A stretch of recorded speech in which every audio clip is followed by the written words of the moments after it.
और वो अगस्त 2005 में पार्लियामेंट में डिस्कस हुई, टेबल हुई, और उसमें नानावती कमीशन ने, जो नरूला रणजीत सिंह नरूला कमीशन ने भी कहा था कि जगदीश टाइटलर पे, सज्जन कुमार पे कार्रवाई होनी चाहिए। जब नानावती कमीशन ने उस कार्रवाई की बात कही, एक्शन लेने को कहा, तो डॉक्टर मनमोहन सिंह जी को जहां माफी मांगनी पड़ी, वहां ऑपोजिशन के दबाव के चलते सोनिया गांधी को टाइटलर से रिजाइन लेना पड़ा। अगर कांग्रेस इस बात से वाकिफ है, 1984 के कातिल से 2005 में रिजाइन लिया जाता है, उसकी टिकट काटी जाती है, तो जब उसको तब हटाया जाता है तो उसके बाद उसको गले क्यों लगाया जाता है? हमें लगे कि कांग्रेस के अंदर बदलाव आ गया, क्योंकि गांधी परिवार तो कभी इन कातलों से दूर रह नहीं सकता।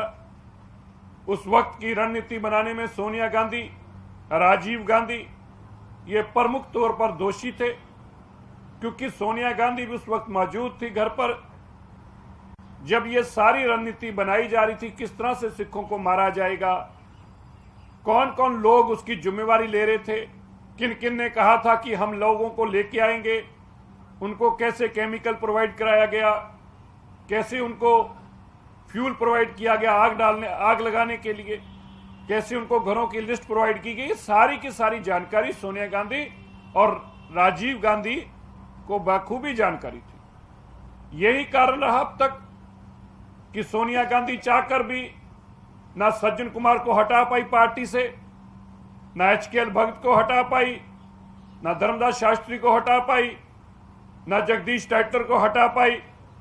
यहां तक जब हाई कोर्ट से चलते सज्जन कुमार को जेल जाना पड़ा और सुप्रीम कोर्ट, हाई कोर्ट ने यहां तक टिप्पणी करी कि आपने ऐसे कातलों को अब तक बचा के रखा क्योंकि इनके पीछे सरकार थी, सरकार की ताकत के चलते ये लोग अब तक बचे रहे।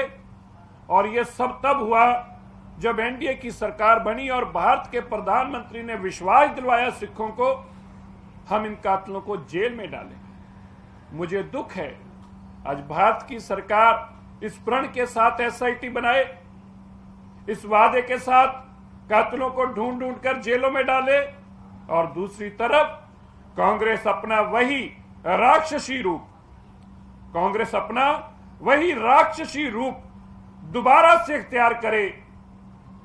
जब खड़गे जी प्रधान बने कांग्रेस के, तो बीजेपी को ऐसा महसूस हुआ, हम सिखों को ऐसा महसूस हुआ, आम देश के लोगों को ऐसा महसूस हुआ कि अब खड़गे जी के अध्यक्ष बनने के बाद 1984 के कातलों को शायद कांग्रेस संरक्षण नहीं देगी।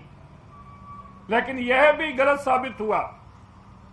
खड़गे जी ने भी गांधी परिवार के दबाव के चलते उसी जगदीश टाइटलर को, जब वो ऑफिस टेक ओवर कर रहे थे, बिठाया, और अब जब दिल्ली की इलेक्शन के लिए प्रदेश इलेक्शन कमेटी बनी, तो आप ये देखिए किस तरह से 8 नंबर पर जगदीश टाइटलर, ये जगदीश टाइटलर नहीं है, हमें जगदीश टाइटलर से कोई आपत्ति नहीं है, हमें आपत्ति है जगदीश टाइटलर 1984 के कातिल से, हमें आपत्ति है उस आदमी के नाम से जिसके हाथ सिखों के खून से लथपथ हैं, हमें आपत्ति है उस जगदीश टाइटलर के नाम से जिसने सामने खड़े होकर न केवल सिखों को मरवाया, बल्कि उसके बाद जो गवाह उसके सामने आना चाहते थे उनके ऊपर अत्याचार किया और उन लोगों को डराया धमकाया कांग्रेस के सरकार में, और पुलिस तक का इस्तेमाल करके उनको दबाने का काम किया।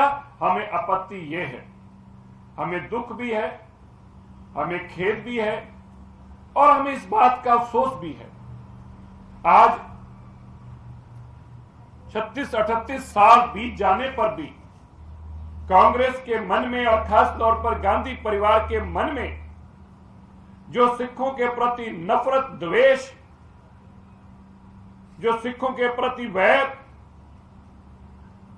और जो घिन है हमारे प्रति कि हमारे कातिलों को वो अपने गले से लगाएं, ऐसे वक्त पर जो वो देश में एक मुहिम चला रहे हो कि हम देश जोड़ो के नाम से मुहिम चला रहे हैं, हम देश को जोड़ना चाहते हैं।